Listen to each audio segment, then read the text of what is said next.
Continuando entonces con este texto de Charles Taylor, Las fuentes del yo, habíamos visto la última ocasión, solo para dar una referencia, que hay cuestiones que, por ejemplo, no pueden ser asumidas a la ligera, sino que involucran precisamente una fuerte valoración. Por ejemplo, qué clase de vida merece ser vivida, qué clase de vida logrará satisfacer mejor la promesa implícita de mis particulares talentos, o lo que los demás esperan de mí, o bien qué es aquello que constituye una vida rica y significativa, a diferencia de una vida dedicada a cuestiones secundarias o meras trivialidades. Por ello, Taylor insiste que en realidad todas estas cuestiones constituyen problemas de fuerte valoración. No olvidemos ya que para Charles Taylor, fuerte valoración significa aplicar claras discriminaciones cualitativas. O sea que no podemos nosotros conformarnos con cualquier cosa o bien tratar de aceptar cualquier postura al respecto. Y va a decir Taylor, justamente porque la gente que plantea estas formulaciones, por ejemplo, ¿qué clase de vida merece ser vivida?, no duda de la posibilidad de que por satisfacer los deseos más inmediatos o precipitados pueda tomarse un camino equivocado que conduzca a un fracaso en el intento de vivir una vida plena. O sea, finalmente también Taylor nos recuerda lo siguiente: ante cuestiones cruciales en las cuales precisamente nos vamos a ver involucrados, necesitamos de estar muy alerta con la precipitación. O sea, no podemos tomar decisiones precipitadas al respecto, porque si no, después esto nos conduciría precisamente al fracaso, es decir, a un camino equivocado, al menos en lo que se refiere a el intento de vivir una vida plena. Entonces, aquí también cabe señalar que en efecto lo que se busca o lo que intentamos es vivir una vida plena y no vivir cualquier cosa, o bien no suponer que cualquier modo de vida en efecto conlleva una vida plena. Por ello va a insistir Taylor que para comprender nuestro mundo moral hemos de observar también las nociones que tenemos con respecto a la que es una vida tanto buena como plena, es decir, tener un pensamiento moral. Entonces, el pensamiento moral involucra estos dos ámbitos: tener en cuenta qué es lo que hace que una vida sea buena, pero también qué es lo que implica que esta misma vida sea plena. Entonces, para Charles Taylor, lo que necesitamos recuperar es un pensamiento moral que toma en cuenta tanto la bondad como la plenitud para alcanzar justamente a cumplir este intento de vivir una vida plena. Por ello, Taylor va a elegir tres ejes de lo que podríamos llamar en un amplio sentido el pensamiento moral. Entonces son como, digamos, los tres ejes que van a ir articulando precisamente en un amplio sentido lo que él llamaría o lo que describe como un pensamiento moral. Primero, nuestro sentido de respeto y obligación hacia los demás. O sea, de qué manera nosotros nos involucramos o nos relacionamos con los demás. ¿A partir de qué? De la noción que tenemos de respeto y de obligación. 2. Aquello que entendemos que hace que una vida sea plena. Y 3. Un abanico de nociones pertinentes con respecto a la dignidad. Entonces, para Taylor, estos tres ejes serían como los pilares fundamentales para elaborar un pensamiento moral.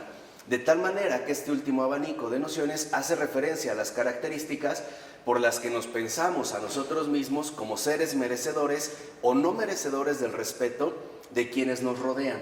Entonces, en un primer momento, Taylor va a empezar a hablar precisamente de la cuestión de respeto y obligación, que indudablemente nos llevará en último término a la cuestión de la dignidad. Entonces, Taylor afirma que nosotros, hoy en día al menos, en esta sociedad contemporánea, tenemos ya como un cierto sentido de lo que significa ser merecedores o bien no merecedores de este respeto, al menos con respecto a la gente que nos rodea. O sea, de qué manera nos concebimos como seres dignos de respeto, ¿no? Y ahí entraría precisamente la cuestión de la dignidad. Por ello va a decir ahora Taylor que en este caso el término respeto conlleva un significado diferente. ¿Por qué? Porque ya no se habla del respeto a los derechos o la no infracción de los mismos, o sea, lo que llamaríamos respeto activo, o sea, el sometimiento al ámbito legal que hoy en día predomina, sino que más bien cuando nosotros hablamos de respeto en sentido moral, lo hacemos al hecho de pensar bien de alguien e incluso, por ejemplo, al hecho de admirar a alguien. Entonces, aquí Taylor, digamos, da un paso fundamental y dice: el respeto no tiene que ver únicamente con el ajuste al plano meramente legal de nuestra sociedad, o sea, al no infringir las leyes. ¿Qué es lo que hoy en día, por ejemplo, impone dentro de este ámbito social en el que vivimos? Por ejemplo, para nuestra sociedad contemporánea, si tú quieres ser digno de respeto, la única manera en que lo vas a conseguir es respetando todas las leyes que ya están dadas. Por ejemplo, si tú quieres ser digno de respeto, no puedes cometer ningún tipo de infracción. Si tú cometes un tipo de infracción, el que sea, entonces ya no serás merecedor de respeto y por lo tanto intervendrán las sanciones correspondientes, ¿no? Las multas, como hoy también le podemos llamar. Pero Taylor insiste que en realidad esta noción de respeto no es la fundamental. Más bien el respeto no se define por el cumplimiento o no de los derechos que impone la ley, sino más bien por el reconocimiento de la dignidad humana de una persona. Eso significa un pensar bien de alguien. O sea, para Taylor queda claro que hemos olvidado que el respeto tiene que ver más bien con la dimensión ontológica del ser humano y no con su organización social, lo cual nos lleva a reconocer que entonces este respeto, en efecto, nos lleva incluso a admirar a alguien. Entonces va a decir Taylor, ¿cuándo realmente respetamos a una persona? No cuando es socialmente responsable, si por esto entendemos el cumplimiento fiel de todo el ámbito de la legalidad, sino que respetamos a alguien cuando lo admiramos. O sea, finalmente cuando aparece como un modelo a seguir y por lo tanto nos va a manifestar precisamente algo fundamental, la dignidad humana. Va a decir Taylor que esto es lo que implicamos cuando en el lenguaje corriente y usual decimos que ese alguien tiene nuestro más profundo respeto. Entonces, Charles Taylor lo llama respeto actitudinal. Entonces, lo que va a mencionar Taylor es que el respeto no es o no se obtiene debido al cumplimiento de un cierto derecho, sino que se obtiene a través de una actitud. O sea, el respeto no es más que una actitud humana de reconocer lo más grande precisamente dentro de un ser humano. Esto es lo que en efecto nos llenaría de respeto. ¿Por qué? Porque si no, entonces nosotros confundiríamos las cosas. Por ejemplo, puede ser que alguien jamás cometa una infracción. O vamos a ponerlo de manera más clara, pudiera darse el caso que una persona no cometa delitos, pero esto no nos asegura que es una buena persona. E incluso podríamos decir, esto no es garantía de que se trate realmente de una persona de bien. Entonces, aquí es donde Taylor nos llama la atención con respecto a lo siguiente. No podemos suponer que el respeto que nosotros manifestamos hacia otra persona viene del cumplimiento de las leyes políticas, sino que más bien tiene que ver con la manifestación de la realidad ontológica del ser humano. Entonces podríamos decir, ¿cuándo respetamos a alguien? Cuando ese alguien como persona manifiesta lo más humano de la humanidad, independientemente de que esté vinculado o no al ámbito jurídico. Por ello va a decir que nuestra dignidad se refiere entonces al sentido que de nosotros mismos tenemos como personas merecedoras de respeto. O sea, un respeto actitudinal. ¿Qué quiere decir? Que en pocas palabras, nosotros realmente obtenemos el respeto cuando somos en autenticidad seres morales y no solo seres, digamos así, agentes políticos, sino que el respeto precisamente se obtiene a partir del desarrollo óptimo de nuestra realidad humana. Por ello, va a decir ahora que en este sentido, nuestra manera de andar, o sea, de caminar, movernos, gesticular y hablar, está configurada desde un primer momento por la conciencia que tenemos de que aparecemos ante los demás, o sea, de que nos encontramos en el espacio público. Y esta definición del respeto tiene un perfil claramente moderno. ¿Por qué? Porque ahora para nosotros el respeto más bien es entendido como un modo de aparición. Y quizá la manera más fácil de resumir esto que Charles Taylor está mencionando proviene de esta frase ya muy usual de "como te ven, te tratan". Entonces, puede ser que yo sea incluso una persona no merecedora de respeto, por ejemplo, un mentiroso o un corrupto o etcétera. Pero si yo aparezco de manera adecuada en el espacio público, entonces tal parece que de inmediato seré merecedor de respeto, ¿no? Entonces, nosotros hemos trasladado la noción de respeto de lo moral a lo público y en concreto al modo de aparición en el cual nosotros participamos dentro del espacio público.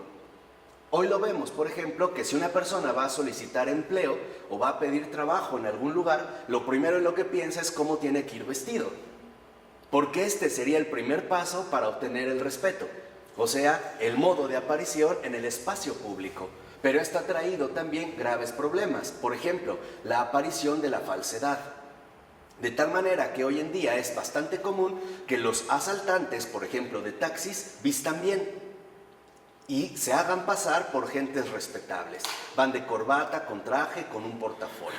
Entonces, como este es el modo de aparición, el taxista de inmediato considera que son gente respetable. ¿Por qué? Porque están cuidando mucho la manera en la que aparecen en el espacio público. ¿Sí queda claro? Entonces, dice Taylor, el espacio público es potencialmente el espacio del respeto o del desprecio, del orgullo o la vergüenza. Entonces, hoy nosotros, en términos modernos, definimos el respeto a partir de la manera en que aparecemos en el espacio público. O sea, el modo de aparición que adoptamos ante los demás. De ahí pues que, como les decía, cuando una persona, por ejemplo, va a buscar trabajo, lo primero que piensa es cómo va a aparecer ante este espacio público. Entonces, el uso de la corbata o el uso de ciertas prendas en particular parecerían garantizarnos este respeto. Y en pocas palabras, parece que Taylor describe lo que ya 150 años atrás había descrito otro escritor ruso llamado Nikolai Gogol. Gogol, en un texto, un librito de cuentos extraordinario que se llama Las veladas de San Petersburgo, escribe un cuento, por ejemplo, La avenida Nevsky o La nariz, donde en este cuento que se llama La nariz, así para rescatar este punto central, un día comienza al desayunar y se da cuenta que no tiene nariz, despertó sin nariz. Y la esposa le reclama diciéndole que probablemente la perdió en una más de sus borracheras. Pero más allá de estas cuestiones extraordinarias, y que Gogol es uno de los autores que no podemos dejar de leer, lo que llama la atención es que Gogol, a la mitad del siglo XIX, detecta que las preocupaciones de los seres humanos ya no van a lo esencial, que es justo lo que Taylor pretende rescatar, que vayamos a lo esencial, sino que estamos más bien en este sentido dirigiéndonos al mundo de las apariencias, o sea, al mundo de las falsedades. Por ejemplo, el protagonista de este cuento de La nariz, lo que más le preocupa no es el hecho mismo de no tener nariz, sino que lo que le preocupa es que en la tarde tiene una cena. En la noche tiene una cena, entonces, ¿cómo va a aparecer con la gente sin nariz? Entonces empieza a idear y dice, bueno, me pongo un pañuelo. Dice, no, pero al momento de comer me lo tengo que levantar. Entonces, en pocas palabras, Gogol ya había detectado, como lo hacen los grandes literatos, que nosotros estábamos devaluando la dignidad humana. ¿Por qué? Porque ya no nos respetamos por lo que somos, sino que ahora tal parece que obtenemos cierto respeto a partir de la manera en cómo aparecemos. Entonces, hoy para nosotros, en el espacio público, se define, al menos potencialmente, el desprecio, el orgullo o la vergüenza. Por eso va a decir Taylor, algunos cruzan velozmente el espacio público como si quisieran evitarlo. O sea, de alguna manera buscan pasar desapercibidos, ¿no? Asumir un papel, por así decirlo, de bajo perfil. No llamar la atención, pero tampoco ser en este caso señalado como alguien que no merece respeto precisamente en el espacio público.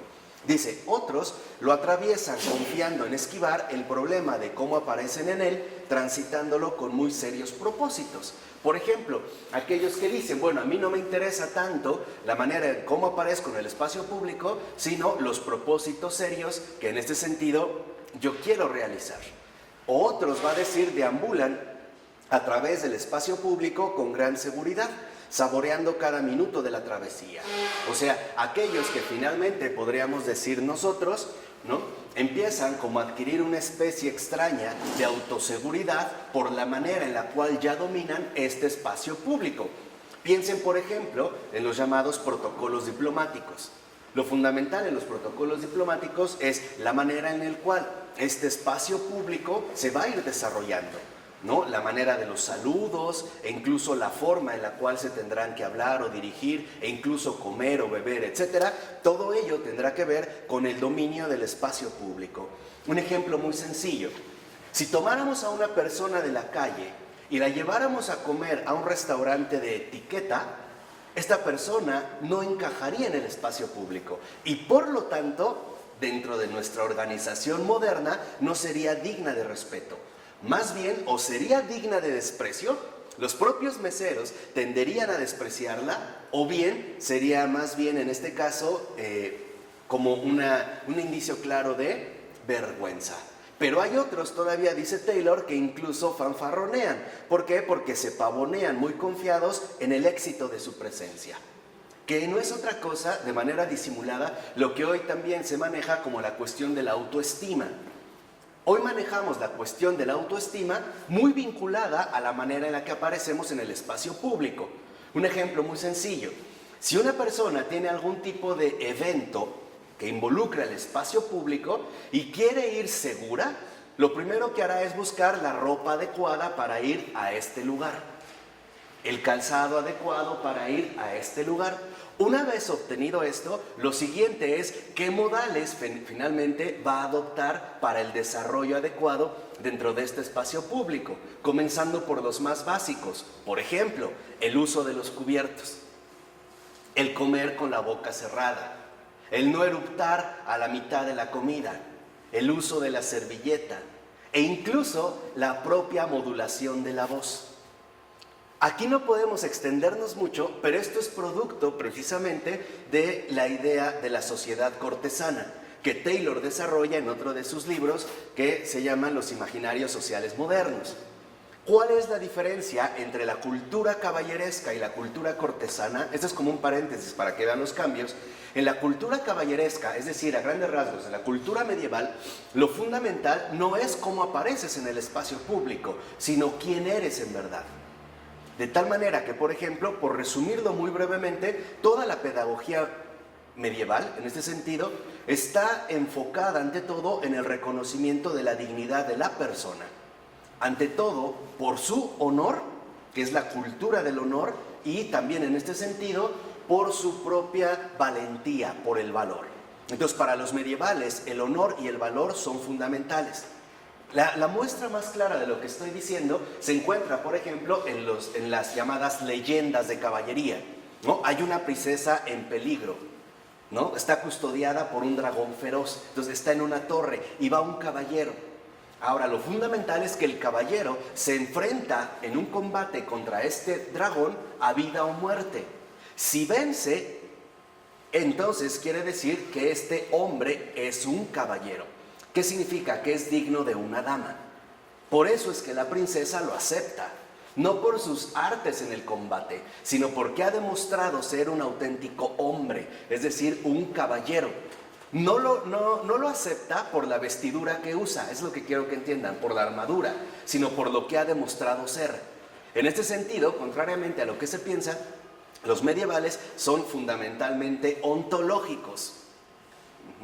¿En qué sentido? En el sentido de que para que una mujer acepte a un hombre, este hombre debe de demostrar, primera, que es un hombre valiente, digno de sacrificar su vida por una mujer, y segunda, que tiene el honor suficiente para defender, incluso con su propia vida, la integridad de esta mujer.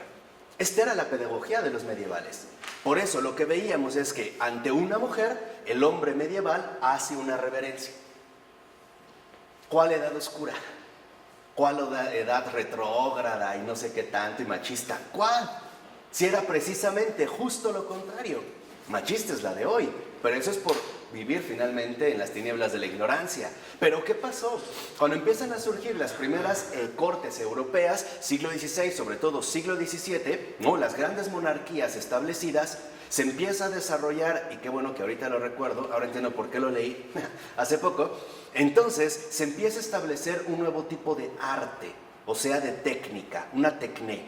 ¿Cuál? El arte de la conversación. Entonces, para que yo pueda ser aceptado dentro de la corte, ya no se van a fijar en quién soy yo, sino en cómo me comporto. ¿Qué quiere decir? Que empieza a surgir poco a poco la conciencia moderna del espacio público. Entonces, se empiezan a establecer incluso temas de conversación corteses. O sea, no puedes hablar de cualquier manera. Tampoco te puedes reír de cualquier modo. Por ejemplo, un gesto muy usual. Las mujeres de la corte, ¿no? La sociedad cortesana, no se podían reír a carcajadas ni con la boca abierta. Tenían que hacerlo disimuladamente y girando el rostro y tapando la boca. Si lo hacían simplemente era sinónimo de vergüenza, porque no dominaba el espacio público. ¿Qué podríamos decir en este sentido? Que a partir de la sociedad cortesana, y hay otro libro de Norbert Elias, y así se llama La sociedad cortesana, lo que vemos es que nuestra comprensión del respeto se fue modificando. Ya no nos dirigimos a lo que la persona es, sino a lo que la persona hace o al modo en el cual aparece. Por ello no es casual que en la sociedad cortesana empiecen a surgir tantos gestos que hoy en día llamamos cortesía. Pero hemos llegado al extremo donde hoy en día la cortesía es con mucha frecuencia sinónimo de hipocresía, ¿no? Entonces eso es lo que estamos ahorita viviendo. Por ejemplo, para que vean cómo ha cambiado la cuestión del espacio público. Hoy, para evaluar a un profesor en una institución educativa, lo primero que pedimos es el currículum. Es decir, dónde ha estudiado, qué grados tiene, si viene del extranjero mejor o algún tipo de universidad prestigiada, ¿no? A nivel nacional. Pero no nos ponemos a pensar qué tipo de persona es. Entonces, para una entrevista de trabajo, lo más probable es que si solicitan un profesor, prefiero no mencionar nombres de universidades, pero que todos conocemos de prestigio nacional, y yo voy a pedir trabajo así, lo más probable es que no me contraten.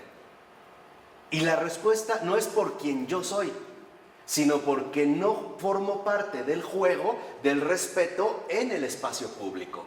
Por el contrario, puede ser que yo sea un depravado o un acosador, e incluso un violador. Pero si yo voy con un traje elegante y fino, o mejor aún, voy a la última moda, lo más probable es que me den el empleo, ¿no? Y si soy cortés, o sea, incluso hipócrita, mucho mejor. Ahí es cuando aparecieron los llamados lamezuelas, o los lamebotas, ¿no? O sea, todos los, ¿cómo les llamamos? Aduladores. ¿Por qué? Porque en la sociedad cortés empezaba a desarrollarse la adulación. Entonces es la manera en la cual yo voy finalmente a ser aceptado. Para que vean otro ejemplo, lo tenemos en La Cenicienta. Estos cuentos que llamamos infantiles son infantiles, pero no son para niños, ¿eh?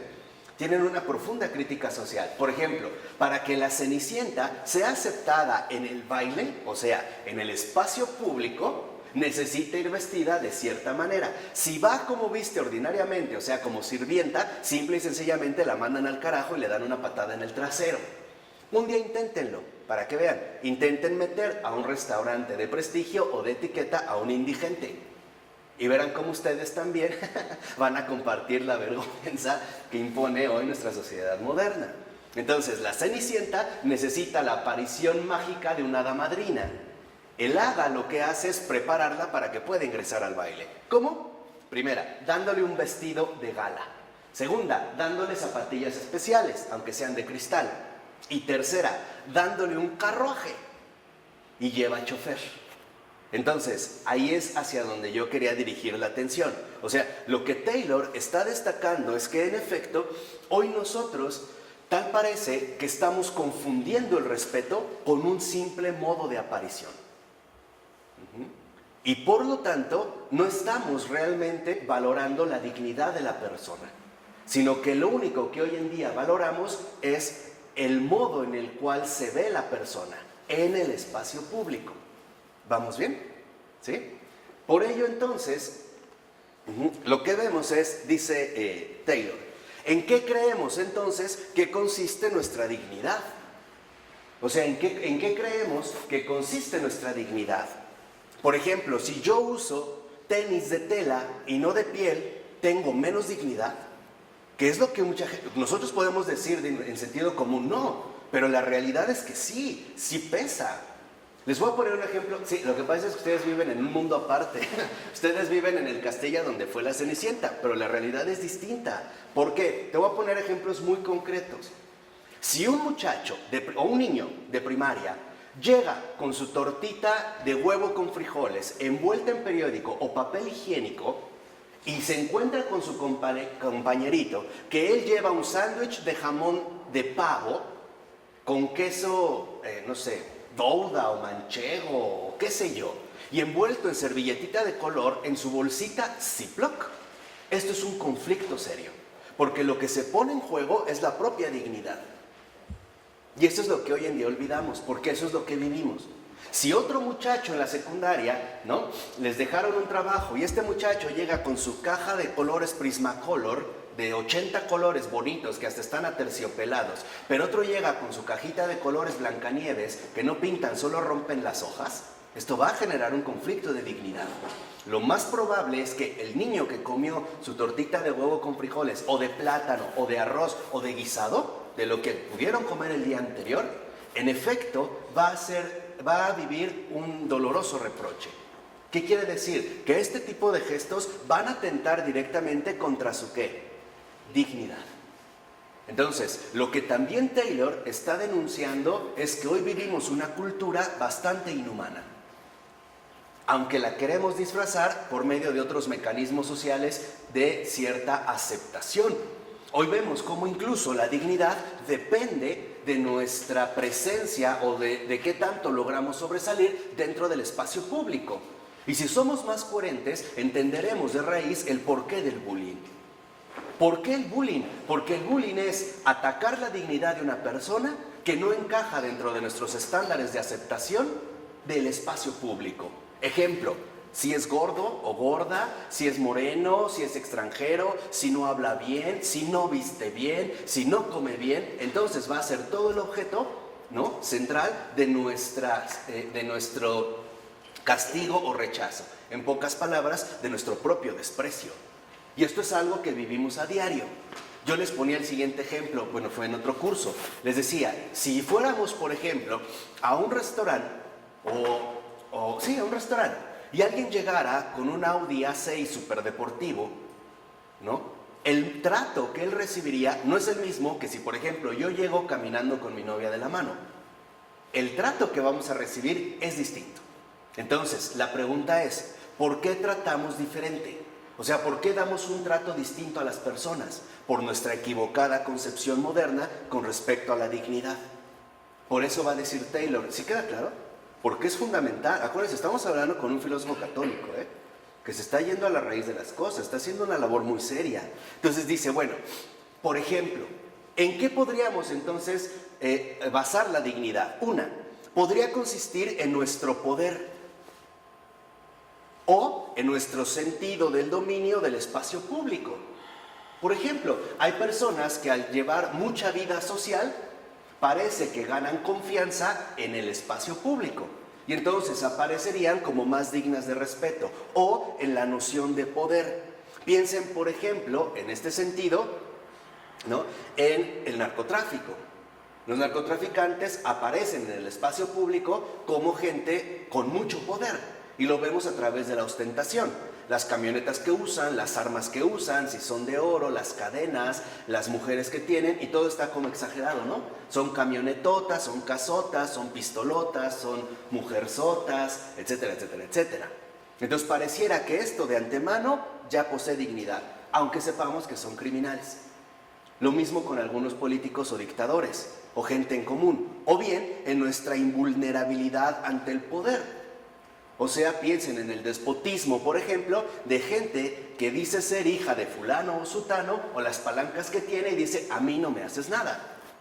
Esa entonces parecería ser otra fuente de dignidad, ¿no? Yo soy hijo del senador tal, del diputado tal, entonces a mí no me haces nada. Es más, te van a correr por haberme detenido. O en nuestra autosuficiencia. O sea, en el hecho de que hoy creemos, por ejemplo, que no necesitamos de nadie. Hoy, incluso para muchas personas, recibir ayuda es humillante. No nos gusta. ¿Por qué? Porque vivimos en el ámbito moderno, ¿no?, de la autosuficiencia. Entonces, si yo soy más autosuficiente, entonces al parecer mayor dignidad poseo. ¿Qué país empleó ante todo esta idea y que fue una gran aportación al mundo entero? Estados Unidos. Para Estados Unidos queda clarísimo que el niño a más tardar a los 18 se tiene que ir de casa. ¿Por qué se tiene que ir de casa? Para mostrar precisamente que es digno de ser respetado. Entonces, desde joven trabaja, obtuvo un empleo, gana un salario, renta un apartamento, etc. Entonces sí tiene nuestro respeto. Pero si el niño sigue viviendo con nosotros, entonces finalmente no es respetable, porque no ha hecho nada de su vida, ¿no? Por ejemplo, un servidor sería finalmente digno de todo el desprecio de la cultura gringa. Entonces, ahí vemos los cambios de los criterios. O bien, o que nuestra vida tenga su propio centro, o sea, la autonomía. Y esta es como una reacción normal ante la situación que se estaba presentando. ¿Qué quiere decir? Si yo no tengo el modo para ser respetado en el espacio público, o sea, si no tengo el poder o el dinero, los modales, la educación, etc., entonces ahora voy a contraponer a esto mi propia autonomía. Y entonces voy a tratar de manifestarme como lo opuesto al espacio público. O sea, voy a tratar de defender a capa y espada lo que en efecto Taylor denunciaba como, o describe como, el poder expresivo. Son las personas que en efecto agarran la postura contraria. Decir, bueno, yo voy en contra de las reglas sociales, ¿no? Porque soy muy autónomo y a mí no me interesa cubrir con ningún requisito de aceptación, ¿no? Entonces, y la gente va a decir, si me quieren, que me quieran como soy, ¿no? Yo así soy y no me interesa. O bien, en saber que gustamos a los demás. Y entonces, ahí vamos a poner un gran empeño en la manera en la cual vamos a buscar que agrademos a los demás o que nos admiran, o bien que somos simplemente el centro de atención. Y en efecto, hay mucha gente que busca ser el centro de atención. ¿Para qué? Para que una vez que logra llamar la atención y está enfocada en él, reconocer que entonces es una persona respetable en el espacio público, aunque los demás lo vean como un verdadero bufón. Pero esta persona va a buscar por todos los medios, ¿no?, destacar en el espacio público.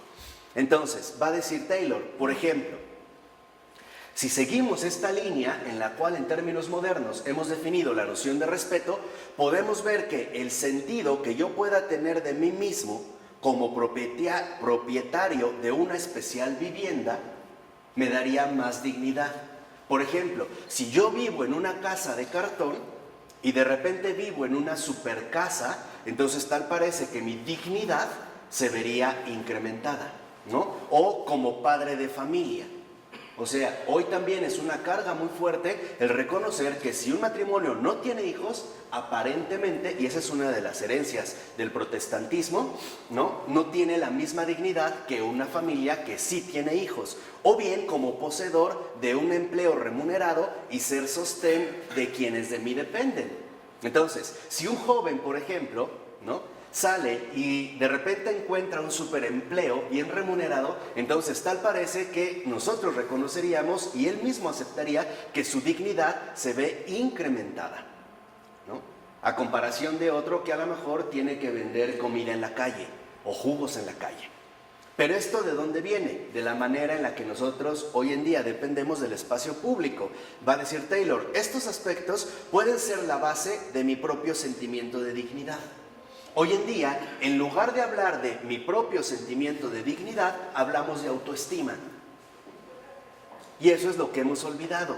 Porque sí hay cosas que nos ayudan en la autoestima, pero esto no tiene que ver con mi dignidad. Mi dignidad brota de lo que soy. Y esto es lo que la gente no reconoce. Hoy en día, más bien, no reconocemos. ¿Por qué? Porque nos limitamos al modo de aparición dentro del espacio público.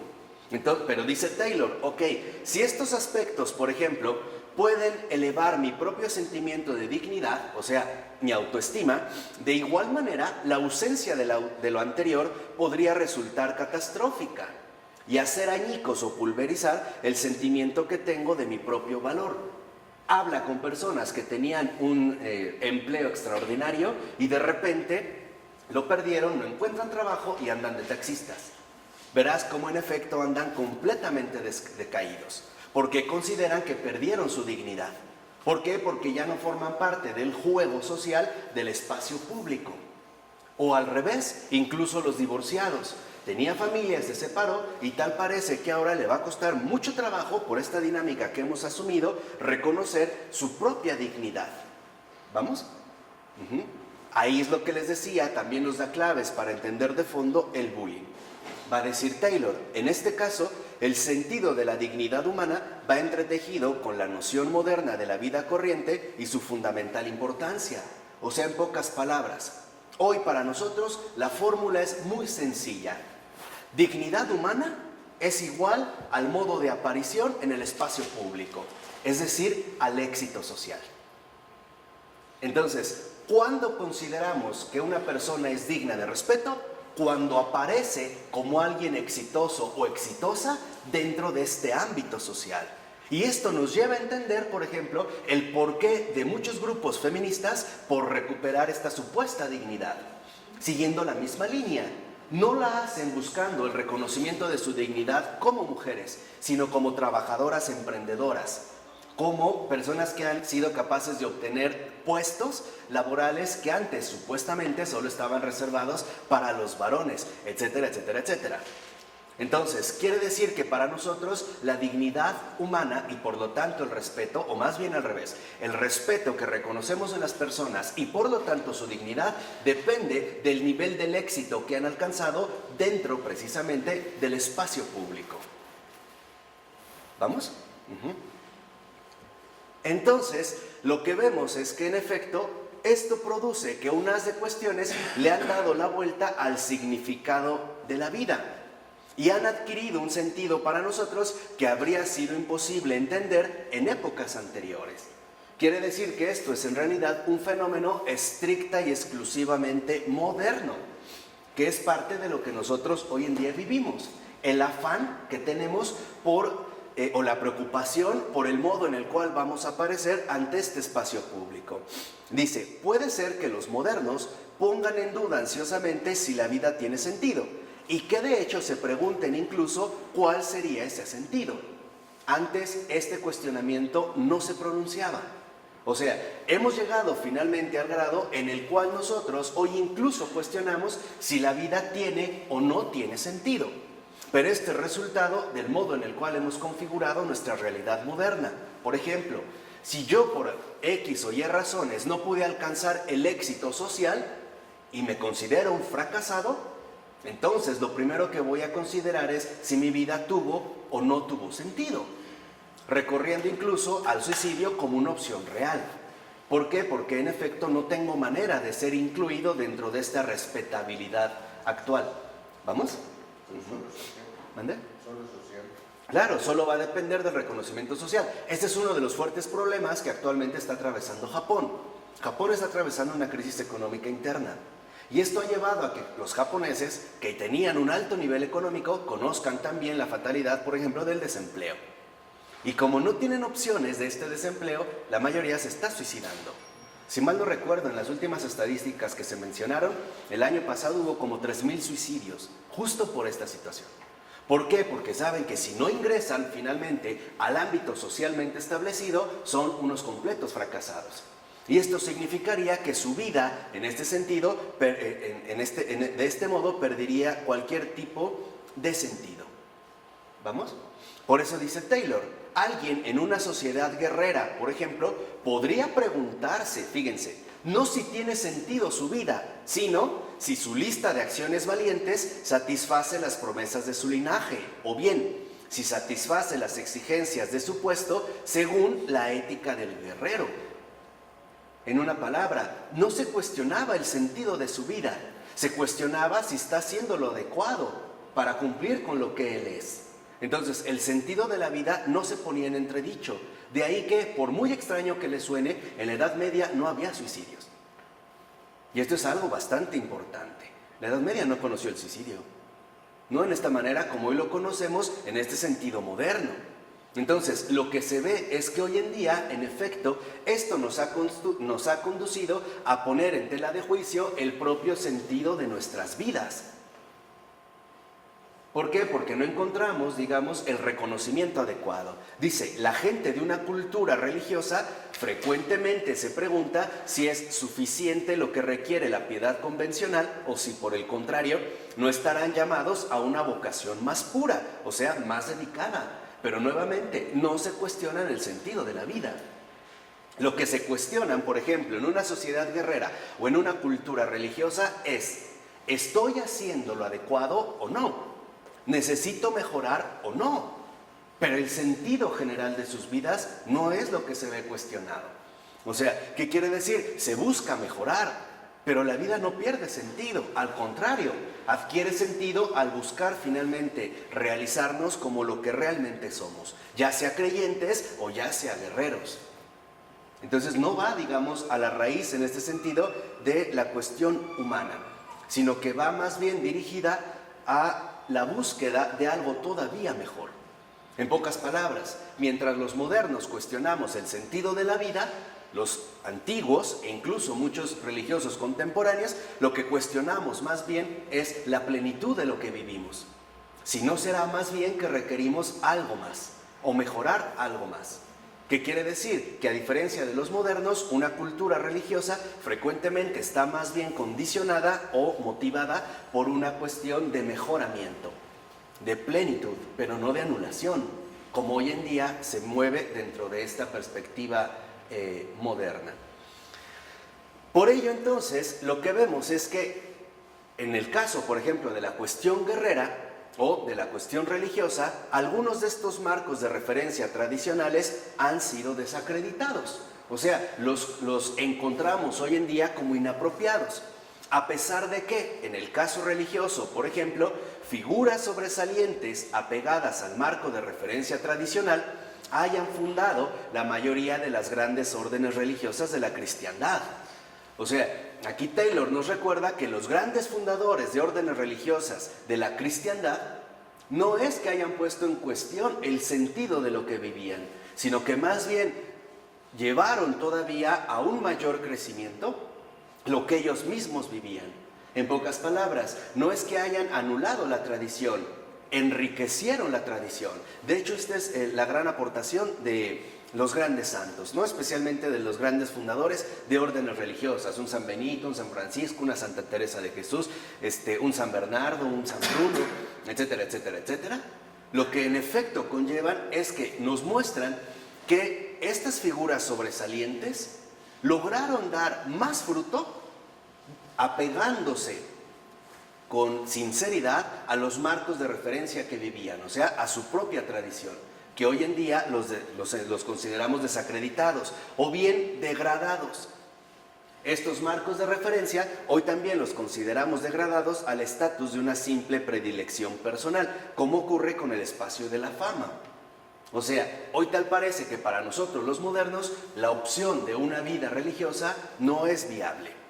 Simplemente, ¿no?, es descartada, es desacreditada o bien degradada, considerada considerando que únicamente se limita a la preferencia personal de una persona, pero que, en último caso, la vida religiosa no tiene nada que decirnos a todos los hombres. ¿Vamos? ¿O se perdieron un poco? ¿No? Por ello, va a decir entonces Taylor que cuando lo reducimos al ámbito de la predilección personal, entonces, en efecto, nosotros lo identificamos más bien con la cuestión del espacio de la fama. O sea, lo que cada uno busca encontrar como medio de reconocimiento para sí mismo. Esto quizá de manera curiosa se ve cuando hoy en día en las televisoras, que es el gran poder de estos tiempos, los medios masivos de comunicación, ¿no?, hacen una entrevista en vivo o están en la calle en vivo y hay mucha gente que se afana por salir en la cámara. ¿Por qué? Porque está buscando este espacio de la fama. O sea, tal parece que está buscando por todos los medios alcanzar, como le decimos, sus 5 minutos de fama, ¿no? O sea, el reconocimiento que está anhelando. Entonces, lo que hoy vemos es que es justo la pérdida del horizonte la que corresponde a algo ampliamente sentido y padecido en nuestra actual cultura. O sea, nuestra cultura moderna, en efecto, tal parece que lo que ha perdido es el horizonte mismo que daba el sentido a la vida. ¿Y por qué? Por ejemplo, lo que dijimos, por haber llevado la noción de respeto al modo de aparición en el espacio público y por lo tanto haber degradado la dignidad humana precisamente a este mismo modo de aparición. Entonces, los marcos de referencia, ¿qué son los marcos de referencia?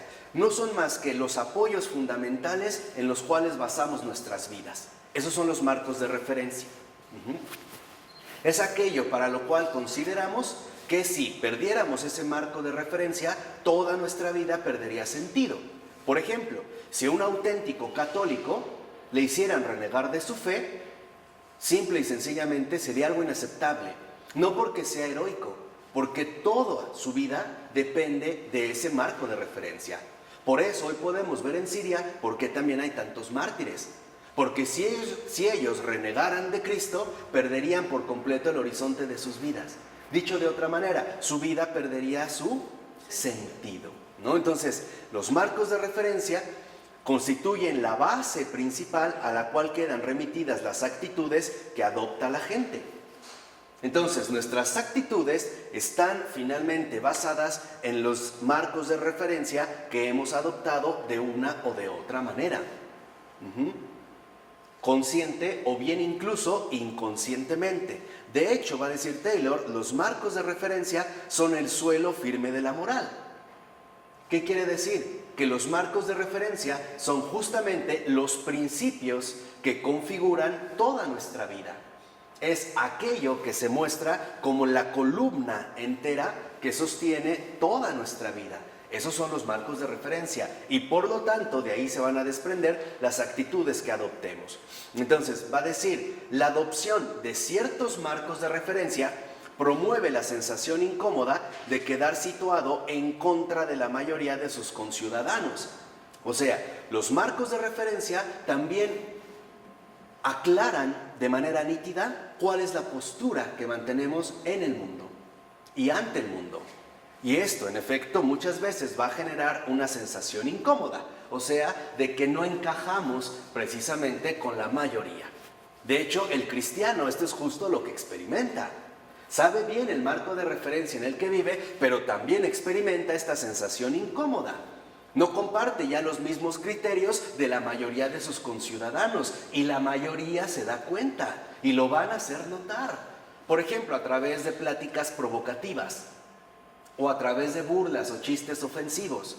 Vamos, por decirlo honestamente, ¿qué es lo que va a hacer la mayoría que no comparten estos marcos de referencia? Lo van a martirizar.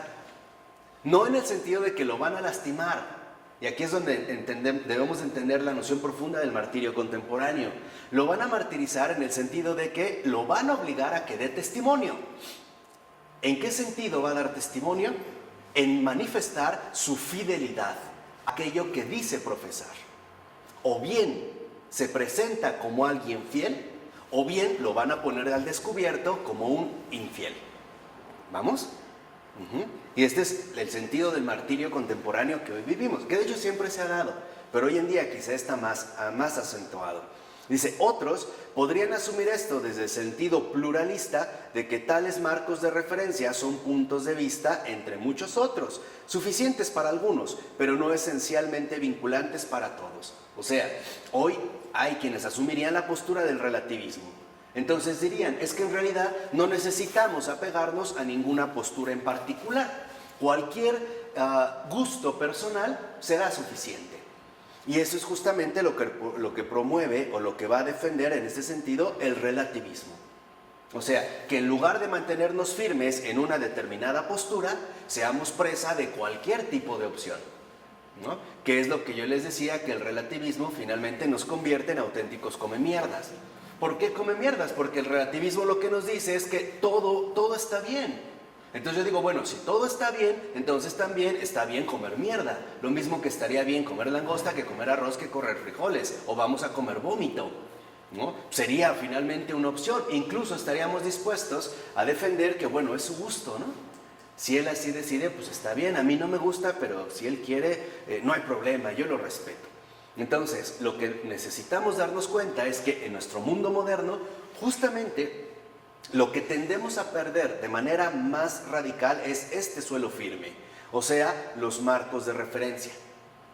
¿Por qué? Porque muchas veces estos marcos de referencia nos pueden resultar demasiado exigentes y entonces los vamos a tratar de diluir a nuestra propia conveniencia. Un ejemplo muy sencillo. Yo sé que en mis marcos de referencia católicos la asistencia a la misa es un precepto, ¿no? Al menos el domingo. Pero entonces yo voy a decir, bueno, pero pues no necesariamente tengo que ir el domingo, Dios está en todas partes, y entonces cuando a mí me nazca, pues iré a misa, ¿no? O iré a ver al Señor, o no necesito ir a una parroquia para estar con Él, basta con mi corazón, etcétera, etcétera, etcétera. Entonces lo que hacemos es perder firmeza. Y la razón de fondo es la siguiente. Porque hoy en efecto tal parece que nos da miedo aparecer como algo firme. ¿Por qué? Porque hoy toda nuestra cultura es bastante movible, ¿no? Es bastante cambiante. Entonces, líquida, diría Zygmunt Bauman, ¿no? Este sociólogo contemporáneo. O sea, es como muy movible, muy relativa, muy sin bases, ¿no? La gente se ha vuelto como muy bipolar, ¿no? O tripolar o cuatripolar. Entonces, así como hoy en día estamos aquí, mañana estamos allá, pasado aquí. Por eso vemos también tanto divorcio, cambio de parejas, andamos por acá. O sea, nos hemos vuelto poco estables.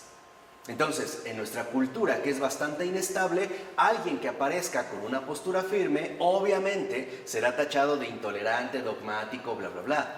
¿Por qué? Porque no comparte, digamos, la misma movilidad, ¿no?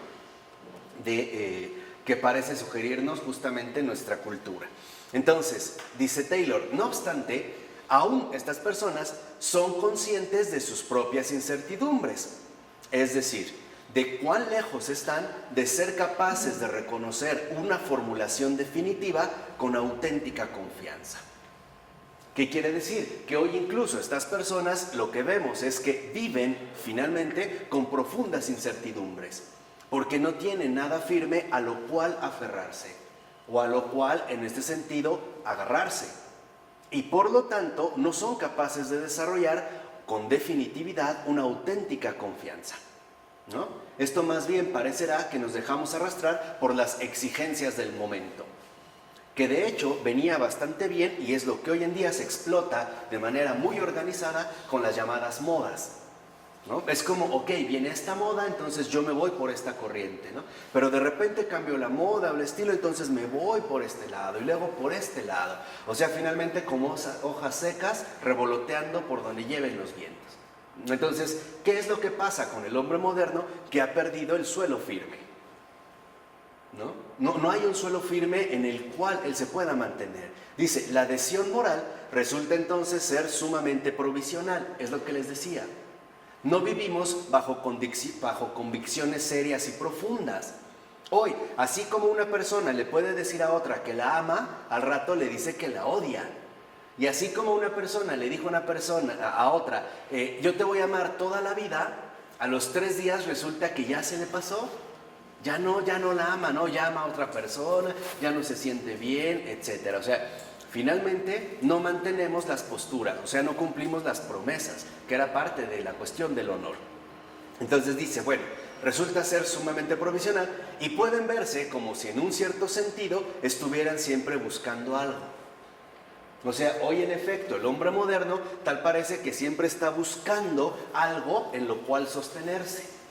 Pero esta postura nunca es definitiva. Por eso hoy vemos que muchas personas, por ejemplo, andan buscando, finalmente se dicen católicos, después pasaron a otra secta, luego otra secta, llegaron al Feng Shui, se fueron a, no sé, a tal cuestión, a los druidas, y luego ya son vegetarianos, luego veganos, luego ya no sé qué tanto, o sea, andan como en búsqueda. Y es lo que justamente dijera Alasdair MacIntyre, que es otro filósofo católico contemporáneo aún vivo. Entonces, por ejemplo, en su texto Tras la virtud, una de las cosas que va a defender o que va a describir Alasdair MacIntyre es que tal parece que los hombres contemporáneos están siempre en búsqueda. O sea, están brincando de un lado para otro, ¿no? Parece que el hombre contemporáneo se mueve entre arenas movedizas y no logra poner pie en tierra firme. O vamos a decirlo así, con una alusión claramente cristiana. Tal parece que no han encontrado la roca firme. Entonces andan, ¿no? Como en búsqueda, como primero aquí, luego allá. Hoy en día defienden una cosa, mañana otra. Hoy dijeron algo, después dijeron otra cosa. O sea, están como en búsqueda, están en la incertidumbre. Y dice Taylor, todo esto proporciona el contexto en el que ocupa un lugar importante la cuestión del significado. Entonces, en base a estos elementos, ¿no?, que hemos mencionado, lo siguiente sería precisamente analizar la cuestión del significado, que es lo que haremos la siguiente ocasión. ¿De acuerdo? ¿Dudas, preguntas? No, es para que vean cómo ven. Entonces, la siguiente empezamos con la 53. ¿Estamos? Muy bien. Bueno, en nombre del Padre, del Hijo y del Espíritu Santo. Amén. Pues muchas gracias.